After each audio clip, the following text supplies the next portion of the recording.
To Bold Moves Radio. The show is Prudent Woman with myself, Rhulani Baloyi. I'm your host. We are excited tonight. We join you again every Sunday, 6 o'clock until 7 o'clock. Welcome to our listeners on Bold Moves Radio, our viewers on YouTube and the Facebook page. Thank you so much for continuously being with us. And we trust that you are learning. You are becoming prudent woman. Tonight, I have with me Dr. Tsakani Mhlari. She's here in the studio joining us. I look forward to listening to her. You know the topic for tonight is dangers of self-medication. But before we start with the show tonight, I would like to invite you. You see, tonight I'm wearing Abigail t-shirt. Those who can see me on Facebook and YouTube, I would like to invite all of you ladies, those who are around or those who can find their way to Polokwane from the 15th to the 17th of July. We are having Abigail Arise conference. Abigail Arise Women Empowerment is an organization that Prudent Woman subscribes to. It's an organization that looks forward to empowering women. It's an organization that has had an impact in my life for me to start this journey of Prudent Woman. It is through the works of Abigail Arise. And I would like to invite all of you ladies. I promised you will learn. There's a great lineup on Friday, the 15th. We have a gala dinner. On Saturday, we have a lineup of speakers who will be empowering us on different facets of life. And the conference will end on Sunday. You are invited. For you to be part of the conference, all you need to do is to do your registrations. You can send your names to 081-358-8745 via WhatsApp, and then you can pay when you arrive. The registration fee is just 200 rands. But tonight, just for you, our viewers, because we appreciate the journey that we have been taking with you since we started in the month of May this year on Prudent Woman, we have one ticket for a mother and a daughter. For mothers, it's 200 rands. Girls who are 21 years and below, it's 100 rands. So tonight, I would like to invite you and thank some of our viewers and listeners for having been with us by giving you those two tickets for a mother and a daughter. All you need to do, our culture at Prudent Woman, is to answer a question. The question that we have tonight for you is just tell us for the month of June, what was the theme of our services? The theme for our talk shows. There was a theme that throughout the month of June, we have been talking on. So you can drop that on Facebook, on the comment section, on YouTube, on the comment section. If you are listening to us via Bold Moves Radio, you are welcome. Send it through via WhatsApp, 081-358-8745. So if you don't have a child, remember, as prudent women, we say we want to impact the world. So it's not all about you having a biological daughter, but there is a daughter out there that you may want to impact in life. So you can get in, answer that question, and grab yourself the 2 tickets for a mother and daughter to come and join us during Abigail Arise. I trust that already you have sent through the answers. Our team is looking at that. And I would like to thank Pastor Strike. He's here with us tonight, our executive producer. And our co-producer, Nyeleti, she's not here tonight, but I trust that load shedding will not inconvenience her. She'll be with us on the comment section. She'll be going through the WhatsApps, and she will be diligently looking at that one who will answer our question. Our winners will announce them in the next week's show, because that it will be before the conference. So you will get to know about the winners in our next week's show. Thank you so much for joining us once again. I said tonight's topic is dangers of self-medication. Remember, last week we have been talking on illicit drugs. We heard from Seshogi, a lady who went through addiction of illicit drugs. But today, our session, we want to also look into how dangerous it is to use self-medication without supervision. We want to bring awareness to say it's not only illicit drugs which can be harmful to our bodies or which can be addictive to us, but we also want to highlight to you, prudent women, for you to be cautious as you use the medications that we are given, medication that we purchase, and we have before us Dr. Tsagani. Dr. Tsagani is, this word is troubling me. She's an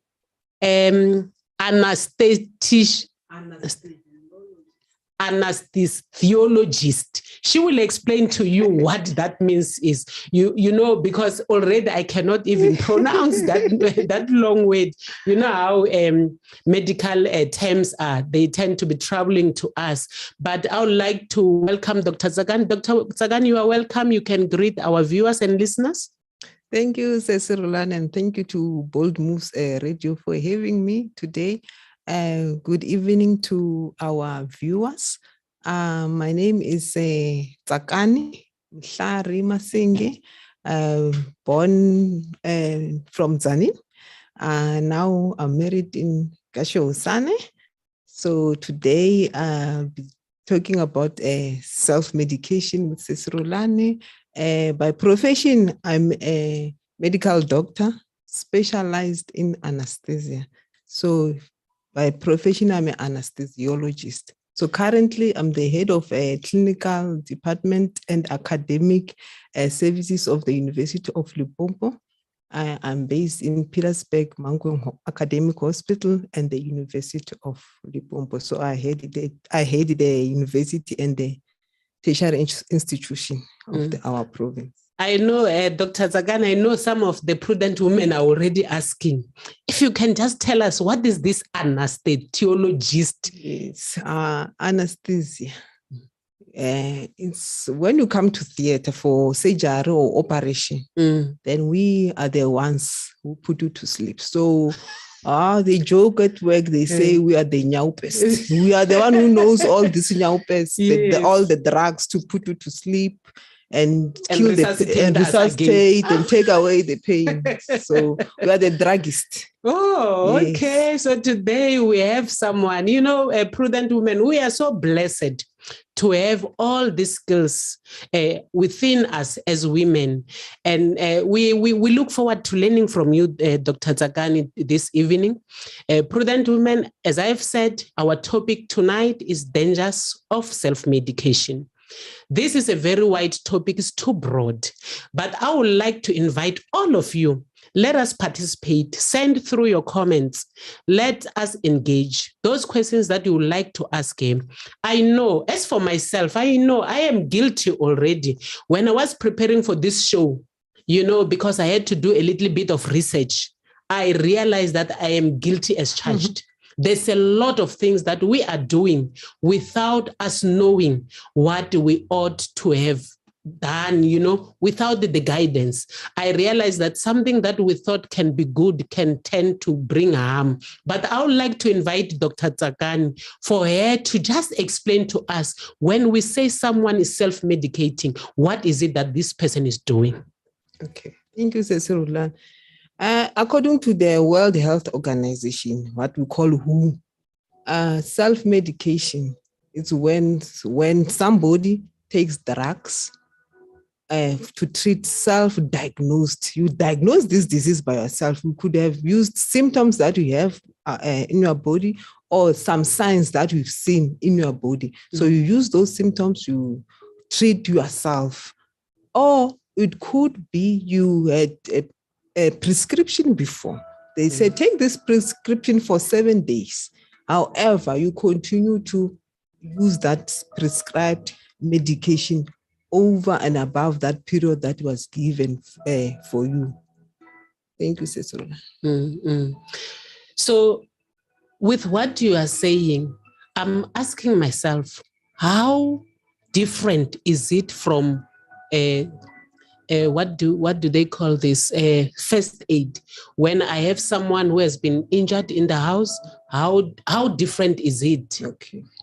So first aid, it's for emergency situation. You can see somebody is in danger now. They need help. They need resuscitation. Let's say, for example, somebody has a heart attack or collapses at home. You need to assist them. That's what we call first aid. But self-medication, now I have a headache.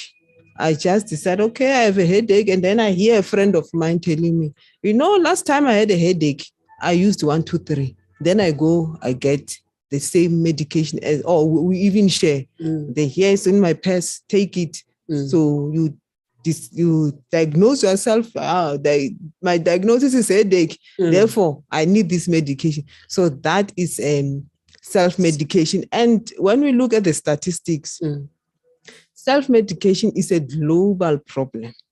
If you look at the incidence, it's about 35 to 79% globally. So that was pre-COVID. During COVID, when I look at the statistics are changing. It's now up to 95% during the COVID period. There are studies that were done 2021 and 2022. We have seen that with COVID, people are doing self-medication. So, and when you look at the ratio between men and women, it's seen that the ratio is 3:1. Yes. Who's the 3? It's women. It is women. It's women. But doctor, with the 3 being women, my understanding will be that prudent women, we are the caregivers. And everyone runs to us in the house. That is why it's very important for us to be empowered with this type of knowledge so that we can know how to be better caregivers. We can know how to take care of our families. So with the 3:1, Dr. Mina, I feel like, it's because women, we are the ones who are expected to do something when things are not right. That's very true. But, as you explain, I'm asking myself that if I go to the pharmacy, isn't it most of the time our medical aides will say they have a portion for over-the-counter medication and a portion that I will consult? So when I go for over-the-counter, how should I do it? How should I ask for medication that will make it safer for me to use? How do I talk to the pharmacist? Thank you. The concept of self-medication, it was intended for good use. So it's just that we are somehow misusing it. Because anything like exercise, if you do it accordingly, is good. But once you go overboard, even that exercise is no longer good. So that concept of self-medication, that's why even that clause is there, as you say, medical scheme is there. That thing is allowed. It's called, the other word is called self-care. Okay. You are taking care of yourself. So that concept is there. There's nothing wrong with it. But it's how we navigate it. That's where the trick is. Yeah, prudent women, I invite you tonight. Let us learn on how to use these things. Anything that you use more above the measure that has been set, you are abusing it. That's why we said it's not only illicit drugs that you can be addicted to, but even medication that was meant to bring health to you. When we do not use it correctly, we will end up being addicted to it. As we continue with our talk tonight, I trust that Dr. Tsakan will be able to enlighten us so that we can be better caregivers. We can be better self-care givers, as she says. It's for self-care. So it's not that it's wrong to go to the pharmacy, but it is how you go to the pharmacy. I see someone is commenting on our Facebook comment saying, I was once prescribed a certain cough mixture and I felt it wasn't effective after finishing the course. I asked around and tried others that I had would work for me. Should I have gone back to the doctor after feeling like it didn't work out? And at what point can I just take recommendations from others and not deplete medical aid funds? Yeah, I love that question.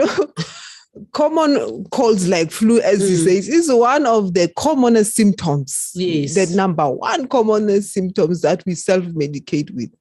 And, cough on its own is a symptom. Like as medical practitioners, we use signs and symptoms. Symptoms is what you have what you are feeling in your body. A sign is something that we pick up in your body. So we use signs and symptoms to make a diagnosis. So you are using only one thing, a symptom. Yes. You see that. So you take a symptom and you make your own diagnosis.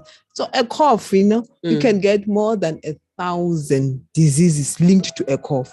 So the reason maybe it did not resolve at that particular time, maybe there was something deeper than that simple flu that we know. It could be a pneumonia. If we go, the list is long. So that's why if you've seen she tried it for a specific period and it did not resolve, that's a alarming sign to say now you need to consult. So she should have gone back to the doctor. You see, when we say it's not wrong, she used it and then now she can see it's not resolving.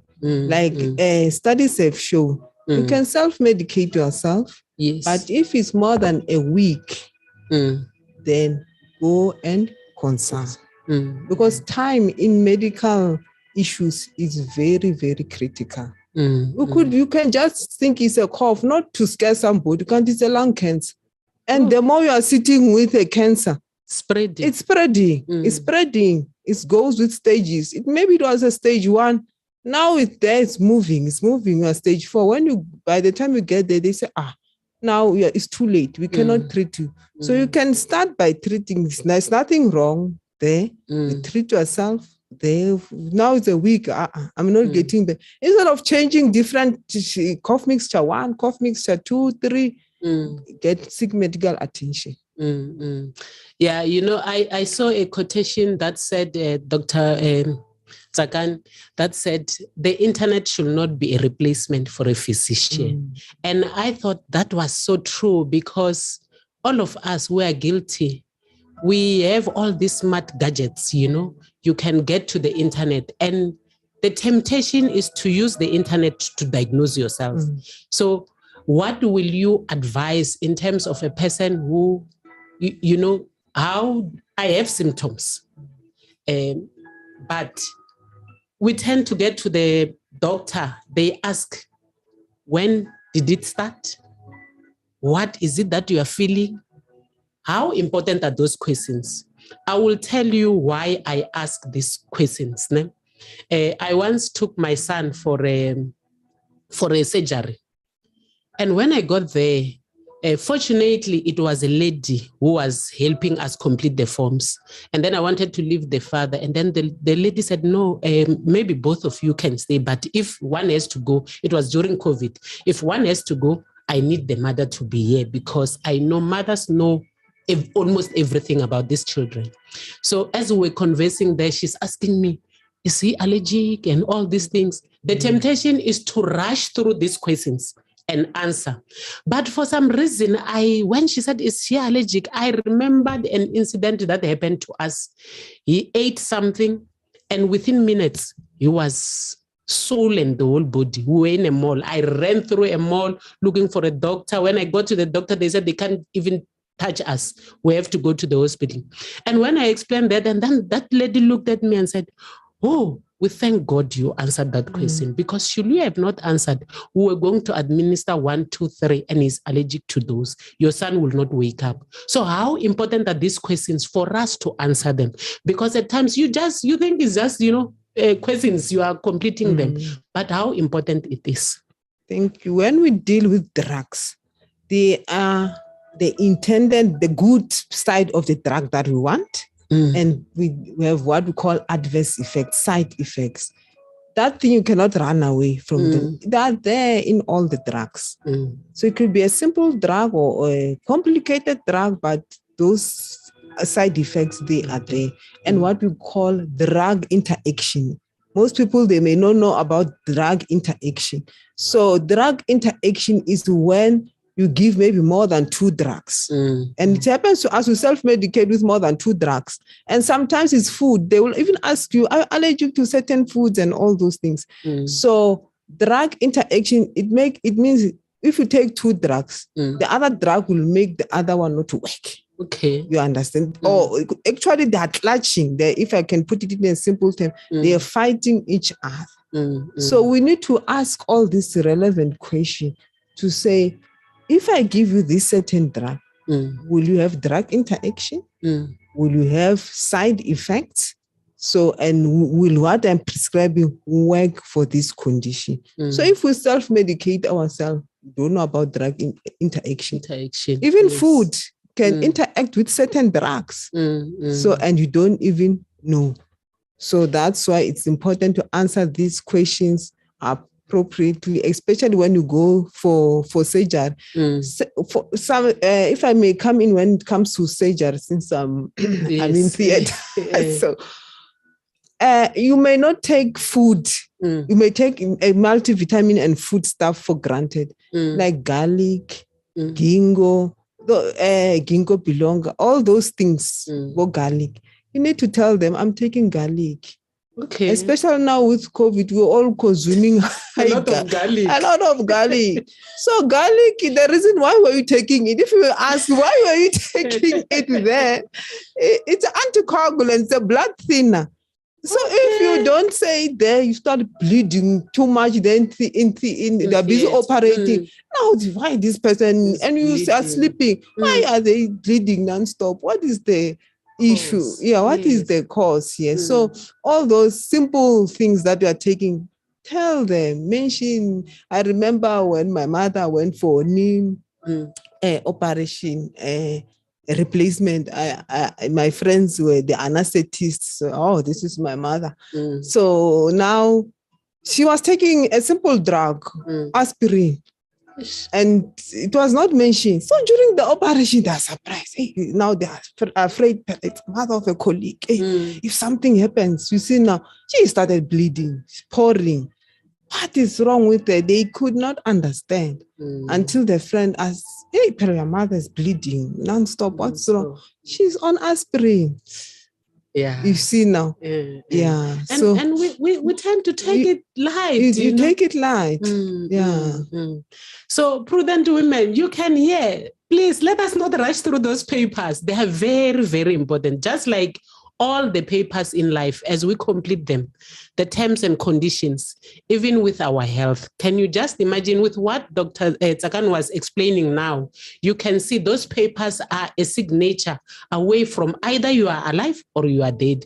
And we can go back and blame the hospital, but our loved ones will not come back, or even ourselves, we will not come back. What is important is for us to have this knowledge and for us to be diligent, on how we conduct ourselves. So Dr. Tsakani, this is so much enlightening. I see prudent women are saying they're learning a lot. It's enlightening. And there is a question, someone is asking that they heard you saying most of the time we self-diagnose, especially with headaches, but they are asking, what are the most common symptoms that South Africans tend to self-diagnose on? Yes. Mostly it's flu, colds. Once I cough, we assume I have flu. We have concluded, and there are so many causes of flu. Number 2 is headaches. So headache, and actually it used to be headaches, but now with the flu issues, flu and colds, it's overridden by the flu symptoms. Flu symptoms, headaches, and diarrhea, stomach cramp, and female issues. So it's dysmenorrhea, period pains. Let me take my own concoctions. So yes, and then allergies, nausea and vomiting. So those are the most commonest symptoms that we just go over the counter and we diagnose ourselves. And as Dr. Tsakani indicated earlier to say, it's not like you are not supposed to do it, to self-care, to take care of yourself. But the question is, how long? I know of a friend who had symptoms of headaches and all those things, and they self-diagnosed, went to Google and know how to do certain things, bought this and that. And later, only to find that it was a very serious medical condition. And by the time they found out, it was too late. Can you imagine such a situation? Should they have taken a step and let us care for ourselves? Let us love ourselves. As long as I feel I'm not okay, I have done something. If it fails, seek for attention. Seek for help. Do not stay and not do anything. But doctor, I know, there's something that I have also tried to use it. I used not to do it. But nowadays, if I don't drink water at all the whole day, I get it, sometimes we are too busy. Maybe I'm going to a place that I'm not familiar with, or I'm going to a funeral where I don't want to go to that toilet and all that. So I will say, I'm not going to drink water so that I don't run to the bathroom. And then I will have a headache. How I have seen, initially, I will have something in my handbag just to drink, to try to numb that pain. But finally, I said, no, this is not right. I started to drink water. How important it is that before we use this medication, we try something that is natural. That is very true. You can do like these self-remedies which are natural. So one, exercise is very important, especially in this modern day living. We are always in a car, busy. So if we wake up in the morning or evening, you do exercise, it helps and relieves most of these minor ailments in our lives. So drinking lots of water, as you mentioned, it's very important in our body. So if we want to do this self-care properly, let's make sure we exercise, we drink water, and we do regular checkups. You are not sick at this time. You're just saying, I'm just going for a pap smear. Yes. I'm just going for a prostate checkup. I'm just going for a breast screening. So let's do all those things while we are relaxed. So even when you try to treat yourself, I'm sort of healthy, if I can put it that way. Because the one mistake that we are not doing, we don't do screening. So if we do screening, they can catch things earlier on. So let's do screening. Let's put it in our schedule somehow. So January, it's my month. Let me go before the year starts. Then okay, I'm okay. So you can even do all this self-care. Yes, wisely. Yeah.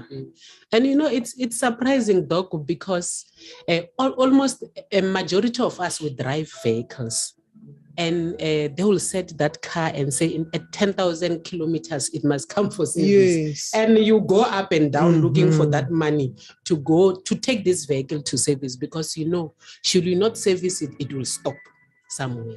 So prudent women, it is upon us. Let us go and service ourselves. When we go for those screenings, when we go for those checkups, that is the service that they are doing, because they may find something that is not right and say, let us fix it before it is broken. You know how expensive a car is. Once it breaks down on the road, it will need to be towed before you can even start repairing. So even ourselves, when we break down, now we want to be told it's just too expensive, unlike if we have indeed taken care of ourselves and went for those screenings. And if I may come in, a breakdown of a human body is quite expensive. It leads to loss of life and it leads to higher medical bills. Yes. It started as a small thing. Now you need to go and have a surgery. These things that they don't come quite cheap. So, and besides the financial part of it, even the emotional part of it for our loved ones as well, because if I'm sick, it affects the entire family. The whole family. Yes. So if your child is sick, it involves the entire family. So let's take care of ourselves in that regard, physically, psychologically, and emotionally. Yes, that is so true. And we are so blessed in South Africa that we still have government hospitals that can do all these things for us.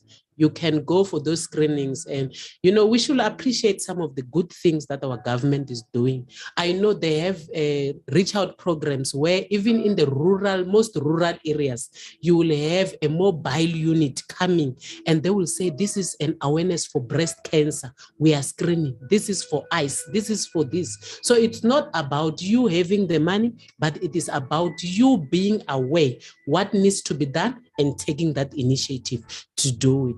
Thank you so much for continuously being with us. We're just going to take an ad break, continue and drop those questions. We'll be right back with you.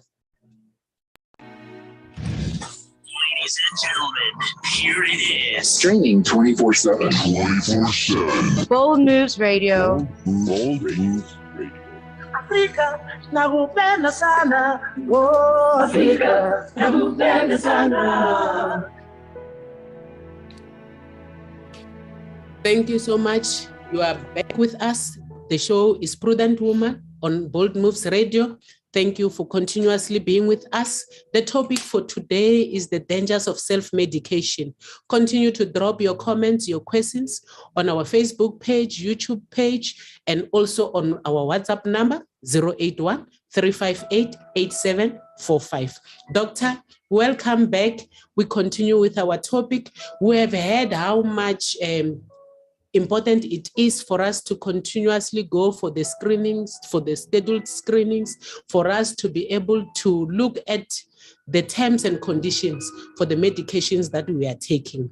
But with this problem, I know you indicated that in South Africa it's a 3-in-1. Women are the most culprits. But doctor, maybe just to alert us, which are the common drugs that South Africans tend to self-diagnose on? Okay. The most commonest drugs is the analgesics. Analgesics is what we call the painkillers.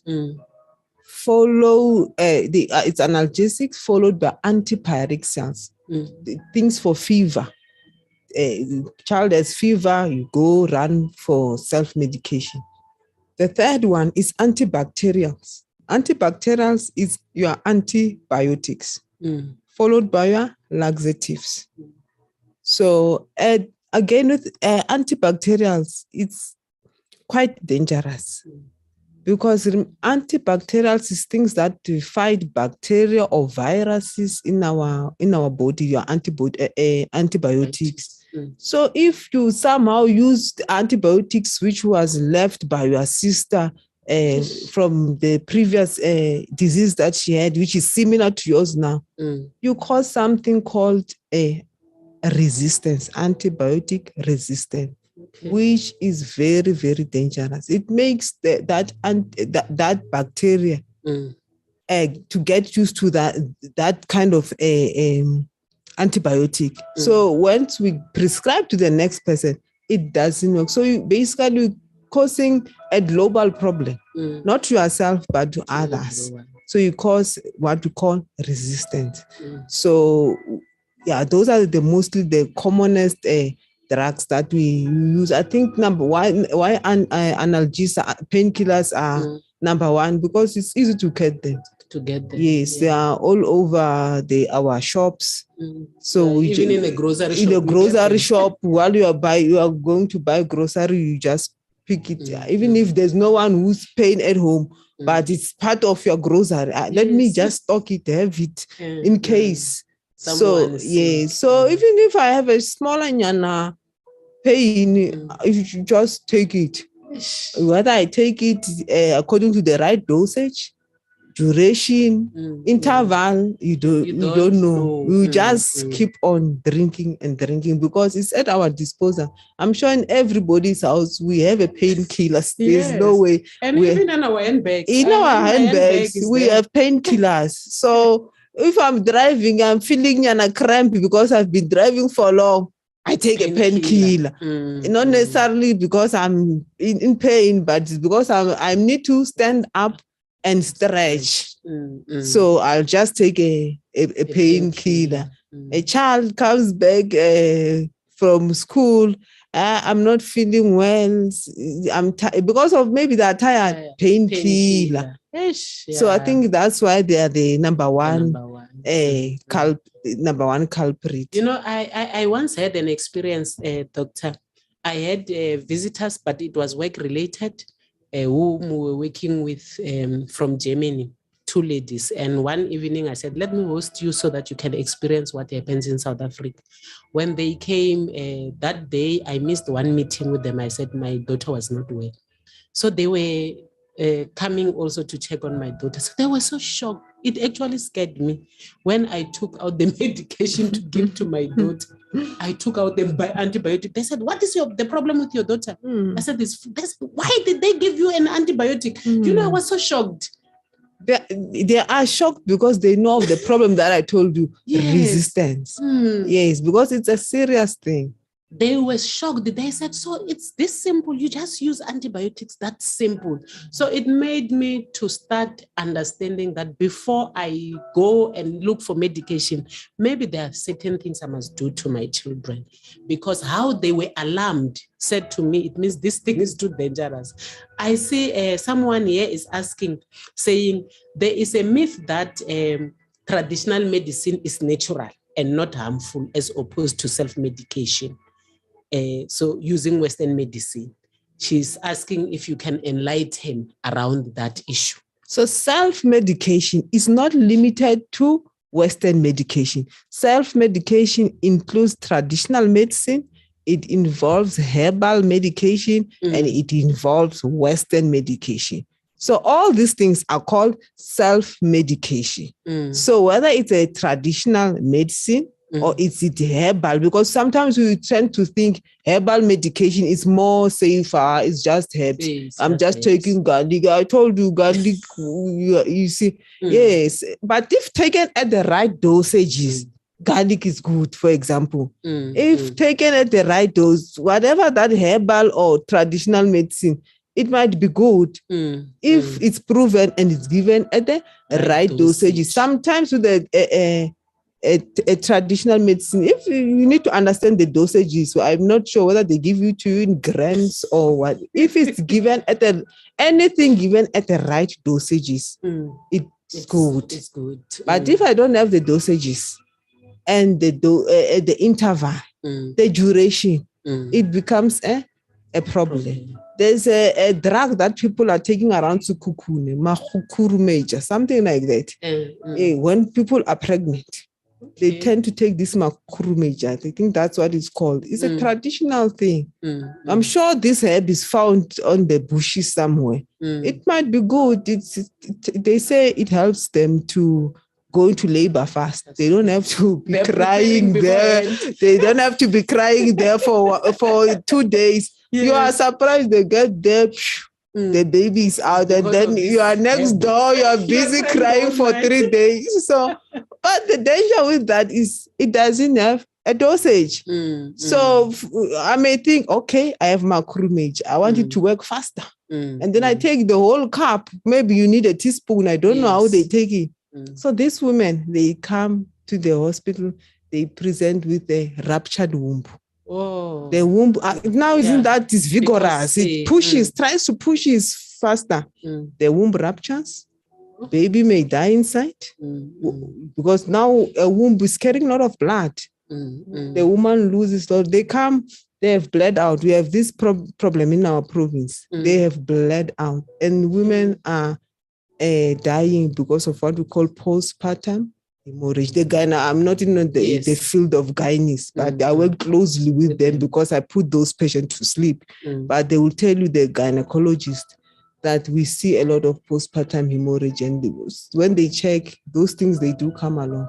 Mm-hmm. Yes. Oh, so there you are, our viewers. Even with natural, traditional medication, they need to be supervision, and you need to adhere to the dosage. As our doctor is indicating that they tend to see some of the side effects that are coming in because of this self-medicating and not even knowing the dosage that you are supposed to utilize. So it's very important.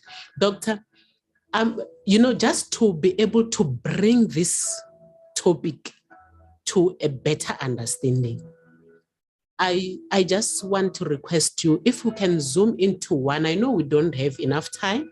An hour, it's not enough, Prudent ladies, I know.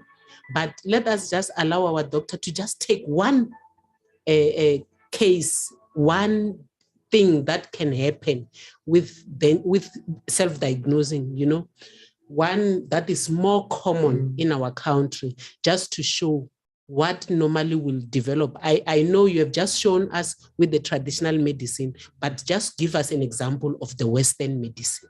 We said the commonest drugs that are taken is painkillers, number one. So we'll zoom into painkillers because those are the culprits. The grannies at home, when we come, say, did you bring that pink one? They even know the colors. Bring that pink one. Nowadays, only the police bicycle.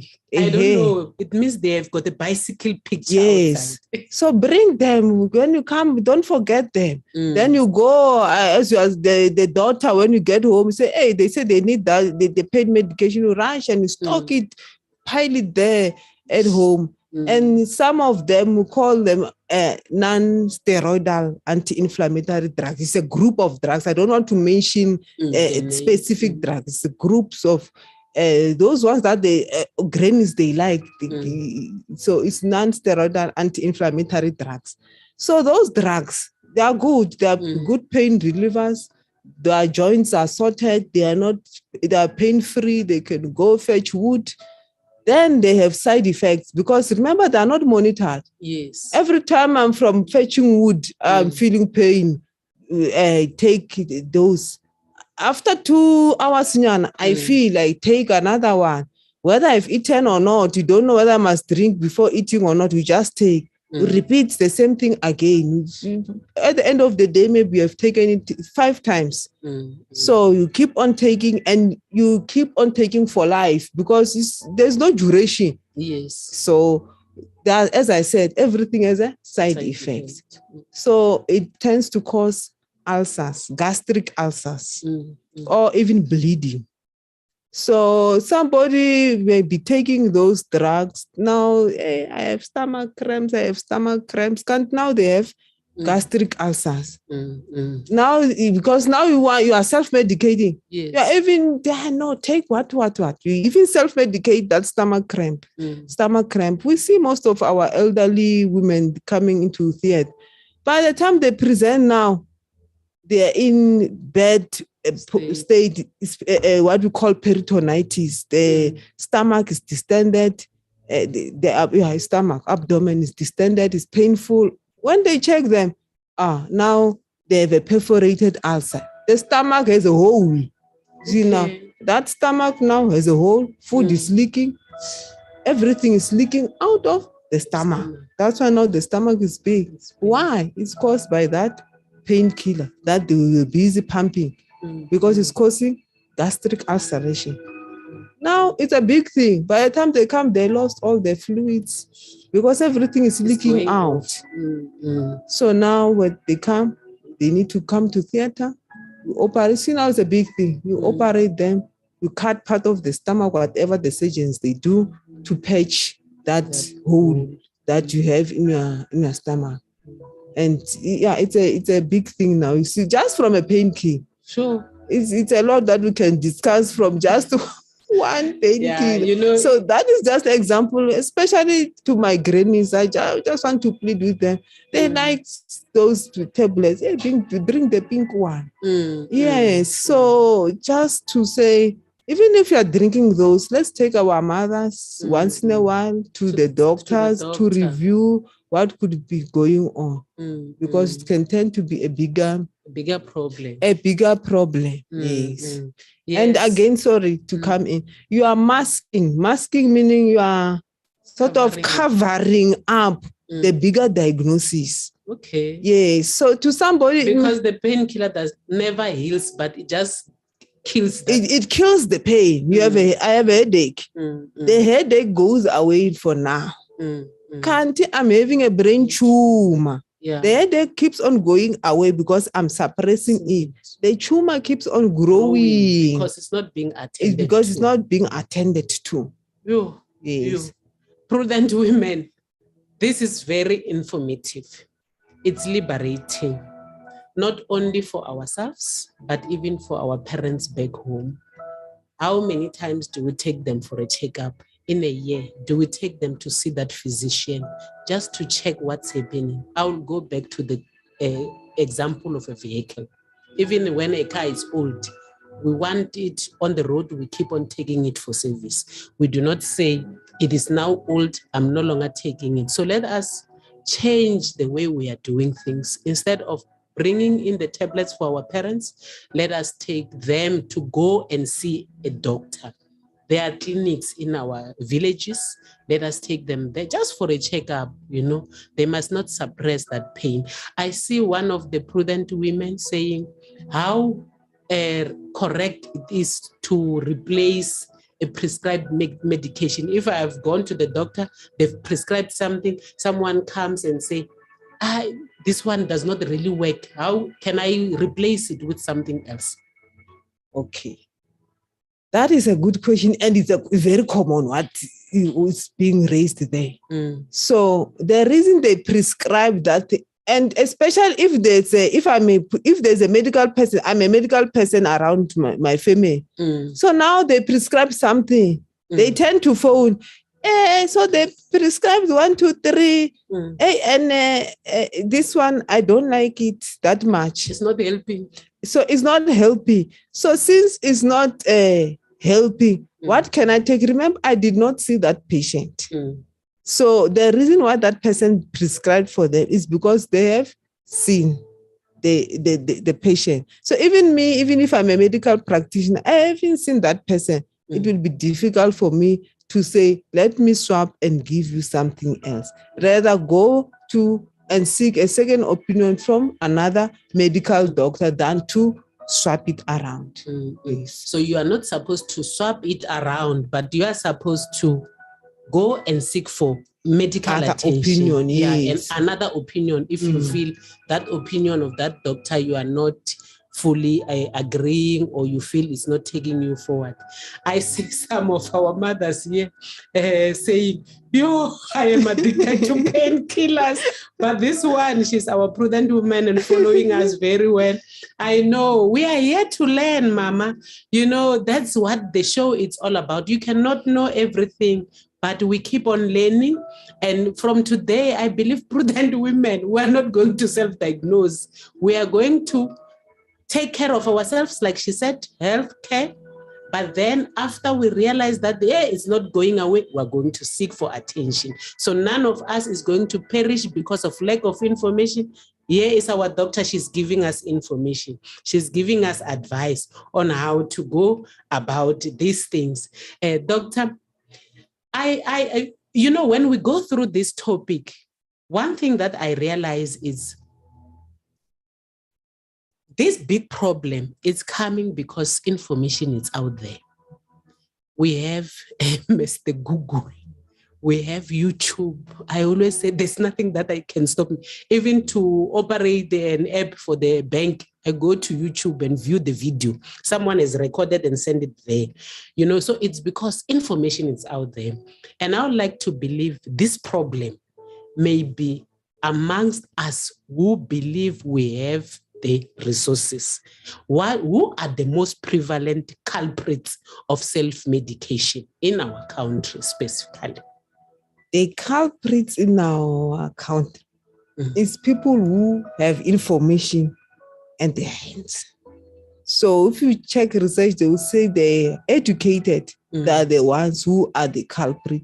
But nowadays, I won't say the educated. If you look at the COVID era there, we were all educated via our social media. Whether I went to school or I didn't, basically I would say information. It's information that is at our disposal. And even adverts, things are advertised these days excessively via social media or through our television, or so we have information at our disposal. Yes. So that's why we perish because of lack of information. Once you grasp information, you think you know it all. So it's because of the information, and nowadays, with our social media and Mr. Google. So if I feel something, I Google, use 1, 2, 3, then I go and get it. So unfortunately, Google is not seeing you. It's not examining you to see the signs and symptoms. Google is not even asking you those questions that you say they were asking you when you went to the hospital. Yes. To say, are you allergic to this? They don't know. They don't know. Are you taking this kind of food and all those kind of things? So Google doesn't know. Puts everybody in one basket. So, and that is very dangerous. And this is where I normally say, yes, we're in the fourth industrial revolution, but the emotional intelligence of a human being to another human being, we can never take it away, because computers will never be able to interact with us in a way that you interact with us as doctors. Because, for instance, if I go and see a doctor who speaks my language, I'm able to express myself better, and they're able to understand me better. And that's why sometimes we go and see a doctor where you cannot explain. You find that you fail to, you want to say, hey, and they say, what is it that you are feeling? Where? You like just showing and all that. And your body, I mean, if I show my chest, there's a whole lot of things around my chest than what I'm showing. So that is so important that we should continue and consult the doctors. Internet can never be a replacement.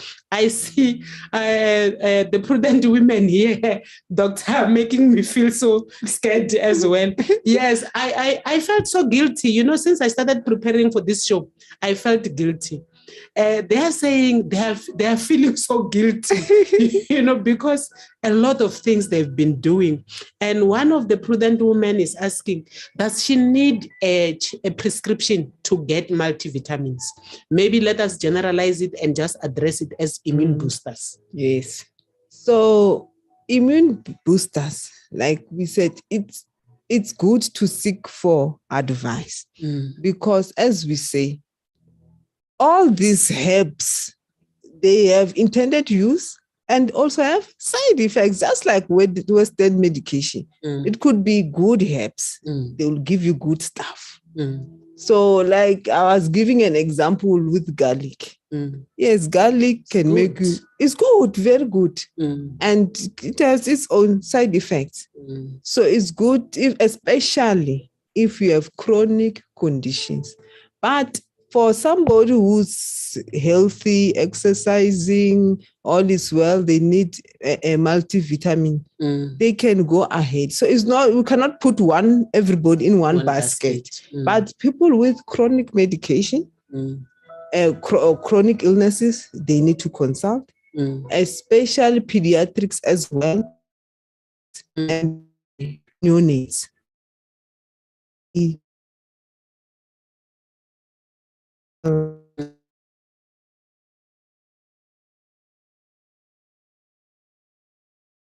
So geriatrics, everybody above 65, we call them geriatrics. Those are our special people because now they've decreased physiological reserve. Their physiology is slightly going down.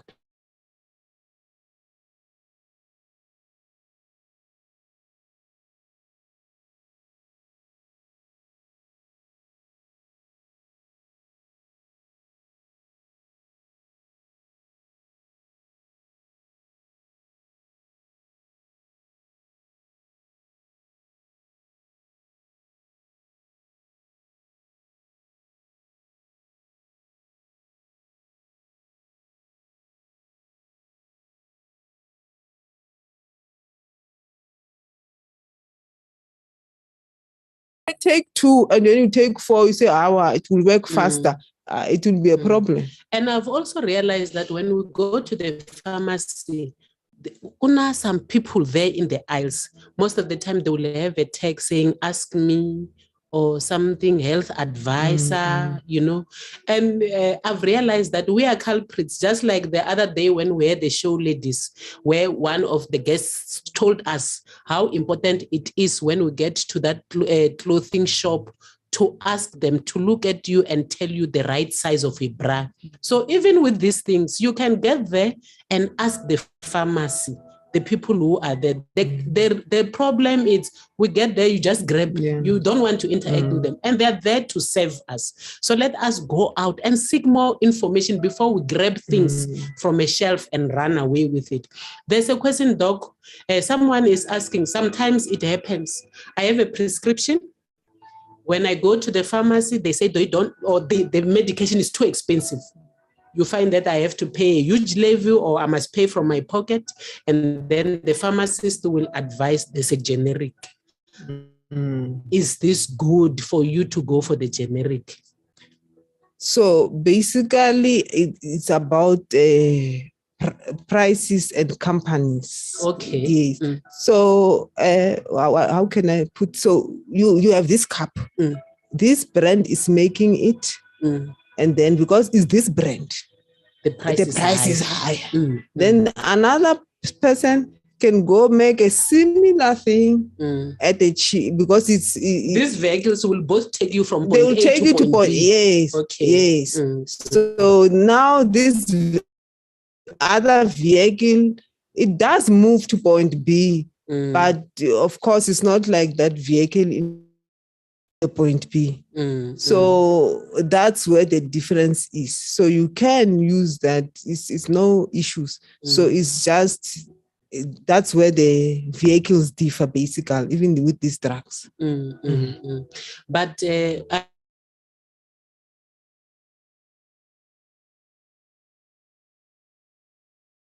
general comment around using over-the-counter medication. Most of us, we tend to use over-the-counter medication because it's expensive. We cannot run away from it. Consultations are too expensive. Even if you have a medical aid, they give you a cap. If you go to the doctor 2-3 times, the money is exhausted. So the next best thing is for you to go to the pharmacy. How should you interact with the pharmacist when you are seeking for medication, over-the-counter medication? Okay. Thank you. So, as you mentioned, things are not so cheap nowadays.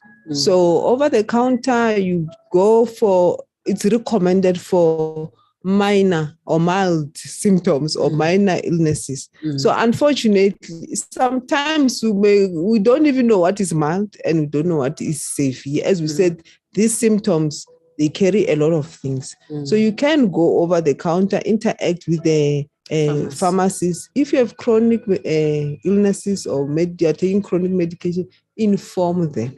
Say, I have this following chronic medication that I'm taking, and these are my symptoms that I'm feeling, so that they can be able to assist you in that order. So let's not hide information from the pharmacist, so that some drugs they do clash.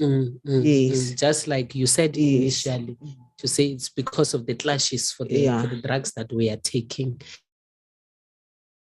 Prudent women, I trust that you have been enlightened around how to use self-medication in our families. Let us start exercising, eating healthy before we get sick, and start self-medicating and before we break down. Thank you so much, Doctor. Before we close our session tonight, I would like to once more invite you. We have a competition to win 2 tickets, a mother and a daughter. Even if you don't have a daughter, you can reach out to a young person, anyone between the age of 21 going down. They are welcome. We have a conference at Mana Tabernacle on the 15th to the 17th. It's a conference for women. It's Abigail Women Arise. I'm wearing the t-shirt, the Woody today, to show you that The ladies in Pulukwani, we are arising, we'll be empowering ourselves, we'll be having a great time. On Friday, the 15th, we're having a gala dinner. On Saturday, it's empowerment session after empowerment session. All the different levels of women you will be taken care of. There will be sessions for each one of us. You are invited, and the conference will surely end on the 17th through a Sunday service. You are invited. If you want to participate in the conference, drop me a WhatsApp on 081-358-8745. For you to participate is 200 rands. But for tonight, we are giving away the 2 tickets for free to our viewers. All you need to do is answer a simple question. The theme for our June services. What was the theme for our June services? It was a youth month. June programs. It was a youth month. It was a Father's Day month. We were celebrating. We spoke about drug abuse. So we just want the theme. We had one theme for our June programs. So you can drop your answers on the comment section or send a WhatsApp, and you will win yourself those 2 tickets. We look forward to seeing you. And tomorrow, the 4th, up until the 8th, it's Corporate Awareness Week. Corporate Wellness Awareness Week. I would like to invite you, Prudent Women, as you go out there. I know the Prudent Women are participating in different platforms in the economy. As you go on throughout the week, just remember, take care of yourself in the corporate field. Women were always accused of being the ones who bullies too much in the workplace. And we'll surely have a session in the future where we're going to have one of us who will be taking us through what is called corporate bullying and how to cope around that and how to become a better corporate leader. Dr. Tsakani, thank you so much for joining us. I would like to give this time back to you to tell us anything that you feel you want to leave with the Prudent Women. Thank you, Sister Rhulani. So let's take care of ourselves. What's important is exercising, the screen. We eat healthy. I'm for exercising. I'm a runner myself. So yes. I'll say, let's go out, ladies. Let's exercise. You don't have to run like me. You can do any form of exercise. If we are healthy, we'll be able to take care of our families. If we are stronger, our families are stronger. So let's be stronger and let's self-care ourselves so that we avoid self-medication. Thank you so much. Thank you so much, Doc. Thank you to our viewers and our listeners. I trust that you were enlightened today. You will do it with precautions. You will always go out to seek for information before you continue with taking medication for longer periods without supervision. In those words, have a blessed evening. We shall meet next week, same time, 6 o'clock until 7 o'clock. Have a blessed week. Enjoy yourself and go and be good corporate leaders. Thank you. Ladies and gentlemen, here it is. Streaming 24/7. 24/7. Bold Moves Radio. Bold Moves Radio. Africa, nakupenda sana. Oh, Africa, nakupenda sana.